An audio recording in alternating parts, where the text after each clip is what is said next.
Bismillahirrahmanirrahim. Assalamualaikum warahmatullahi wabarakatuh. Perkenalkan, nama saya Sahrul dari kelas PTIKD, Prodi Pendidikan Teknik Informatika dan Komputer.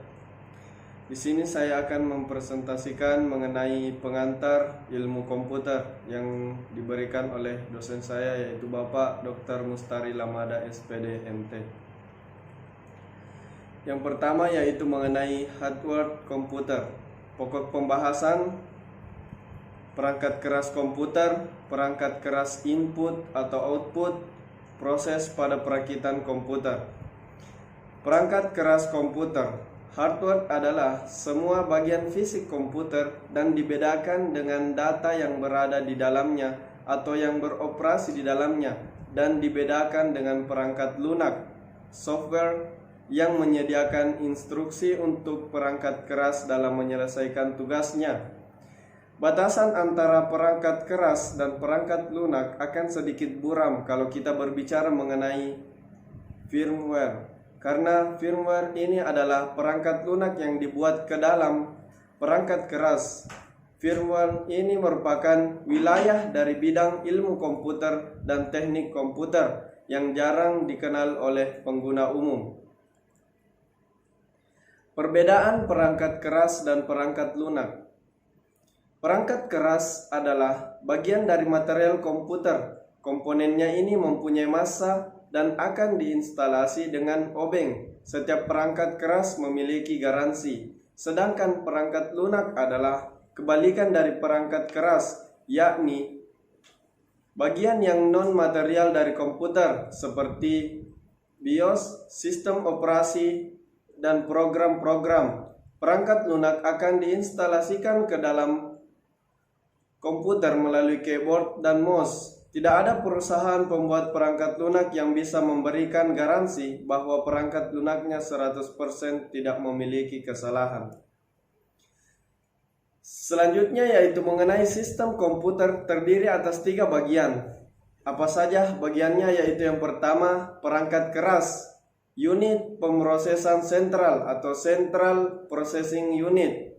Yang kedua, CPU, perangkat keras, prosesor perangkat keras, memori ROM dan RAM. Dan yang ketiga, perangkat keras, input output. Selanjutnya, hardware dalam PC terdiri dari beberapa komponen utama.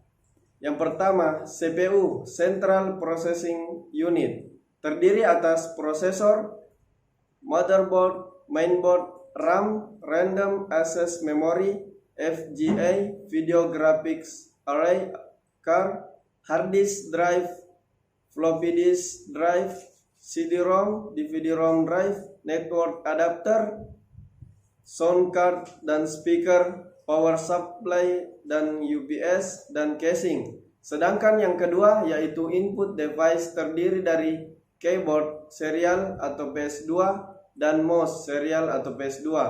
Dan yang ketiga yaitu output device terdiri atas monitor, printer, dan speaker. Selanjutnya kita akan membahas mengenai perangkat keras, input atau output. Yang pertama yaitu mengenai prosesor. Mikroprosesor atau biasa disebut dengan prosesor adalah otak yang mengatur kerja sebuah komputer, yang mana artinya seluruh aktivitas sebuah komputer dikontrol dan diperintah dari prosesor. Prosesor pertama kali diproduksi oleh Intel pada tahun 1974.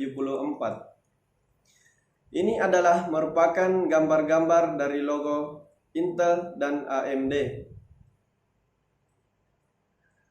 Ya, kita beralih ke selanjutnya yaitu mengenai perangkat keras input output. Yang kedua, yakni motherboard. Motherboard atau biasa disingkat dengan MB adalah sebuah papan sirkuit elektronik yang mempunyai slot-slot untuk komponen lain, sehingga komponen-komponen tersebut saling terhubung dan saling bekerja sama dengan baik. Yang ketiga yaitu RAM, Random Access Memory. RAM adalah memori utama sebuah PC. RAM digunakan untuk menyimpan data sementara dan mengeluarkan data yang diminta oleh prosesor. Alur data yang disimpan dan dikeluarkan dari RAM sangat dinamis dan berkecepatan sangat tinggi. Yang keempat, Video Graphics Array Card. VGA card adalah alat yang berfungsi untuk mengirimkan data-data visual, gambar, ke monitor sehingga dapat dilihat oleh pengguna. Yang kelima yaitu hard disk drive. Hard disk merupakan komponen vital dalam sebuah PC, karena pada komponen inilah semua data-data dan aplikasi yang ada di PC disimpan. Yang keenam yaitu floppy disk drive. Floppy disk drive atau yang lebih dikenal dengan FDD adalah alat untuk membaca dan menuliskan data yang tersimpan di sebuah floppy disk atau disket. Yang ketujuh yaitu CD-ROM atau DVD-ROM drive. CD-ROM atau DVD-ROM drive adalah alat untuk membaca data dari media CD atau DVD.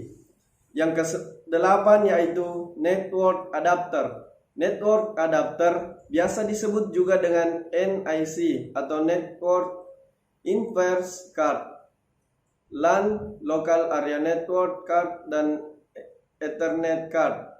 Network adapter adalah alat yang memungkinkan komputer untuk berkomunikasi satu sama lain. Yang ke-9 yaitu sound card. Speaker sound card juga disebut dengan audio card. Komponen ini berfungsi untuk menghasilkan suara yang dapat didengar oleh user melalui speaker yang dihubungkan dengan sound card tersebut. Yang ke-10 yakni power supply dan UPS.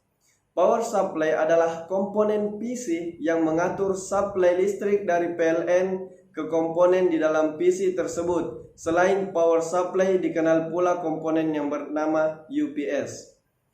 Yang ke-11 yakni keyboard. Keyboard adalah alat input utama dari sebuah PC selain mouse. Melalui keyboard kita dapat memberikan instruksi kepada komputer untuk mengerjakan sesuatu yang kita inginkan. Keyboard memuat tombol-tombol penting di antaranya.